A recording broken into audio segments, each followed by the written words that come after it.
নমস্কার। আমি এখন গীতা পাঠ করছি। রাধে রাধে। তৃতীয় অধ্যায় কর্মযোগ। অর্জুন কহিলেন, কর্ম হতে জ্ঞান শ্রেয় হলে জনার্দন, তবে কেন ঘোর কর্মে করিছ প্রেরণ? কেন হে ব্যামিশ্র বাক্যে পরমোহময়, দেখাও একটি পথ যাতে শ্রেয় হয়। শ্রী ভগবান কহিলেন, তত্ত্বজ্ঞানী যোগীগণ জ্ঞান যোগে রত,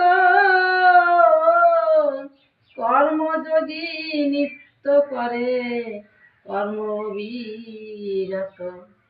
না করিলে কবু এই কর্ম অনুষ্ঠান,